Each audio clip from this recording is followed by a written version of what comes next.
Ghana's digital 10. Contemporarily, life is deeply digitized.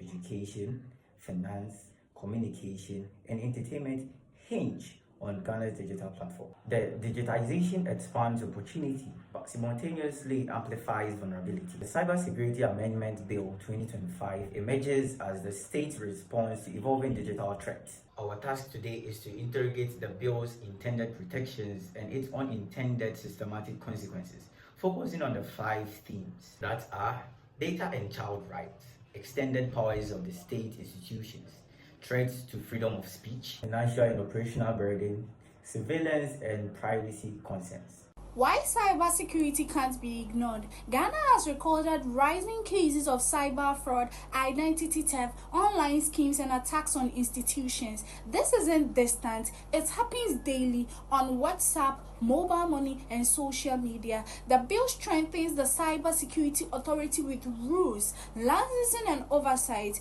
This looks good on paper, but to understand the true impact, we must examine how these rules affect the people and organizations that relies on the digital space. I'm taking the financial burden, economic implications of compliance. Mandatory licensing for cybersecurity practitioners introduces a cost-heavy compliance regime.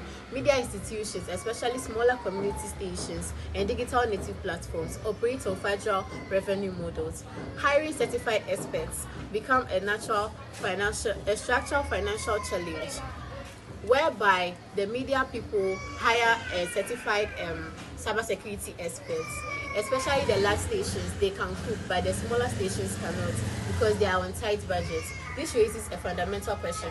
Does security come at the cost of media pluralism? We'll be talking about audit, penalties, and real consequences. This bill also requires regular cybersecurity audits. And failing this audit can lead to fines up to 20,000 penalty units. This is serious. We saw something similar in 2017 when over 30,000 radio stations were shut down because they couldn't afford license renewals. If the same small station now faces additional cybersecurity expenses, some may not survive. Now, I will talk about operational strain on media organizations. One major challenge facing media organizations today is the gap between institutional capacity and regulatory demands. Compliance now requires upgraded ICT infrastructure, strong data management system, and continuous staff training with formal digital protocols. However, many university-based and community radio stations such as Radio Universe, Radio GIJ, and ATL-FM operate on limited budgets with skeletal staff structures. As a result, excessive regulatory demands can replace operational strain on these stations untimely, reducing editorial production and limiting content diversity. Function of state authorities. The power check dynamic. The CSA gains authority to issue binding directives to the media houses and digital service providers.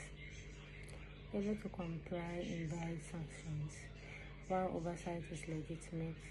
Over-centralization of digital authority invites the possibility of executive overreach. The media watchdog role becomes more precarious under heightening regulatory dependence. Implications of journalistic freedom, the indirect policy of self-censorship, the presence of harsh regulatory tools, fostered anticipatory compliance. Journalists may avoid investigative or political sensitive content. Editors may focus on institutional survival over editorial independence, though media freedom may erode not suddenly, but quietly and step by step. Child protection, a meaningful advance safeguarding the digital childhood. The bill strengthens provisions related to children's data, online safety, and ethical digital practices. This aligns Ghana with international child protection norms. Nevertheless, if smaller platforms lack infrastructure to enforce high-level data protection standards, children's rights may still remain exposed. I'll talk about privacy, monitoring, and then the threat of surveillance. Balancing security with civil liberties enhances monitoring capabilities, which mitigates cybercrime. However, with strong oversight, such powers can drift towards state or institutional surveillance.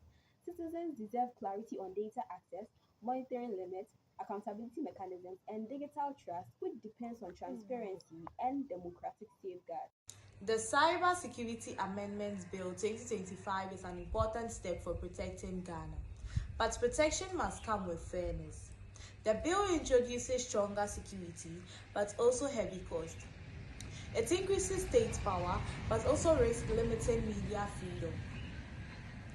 It protects children, but challenges small platforms. What Ghana needs is balance, a digital environment that is safe, but still free, secure, but still democratic. Thank you.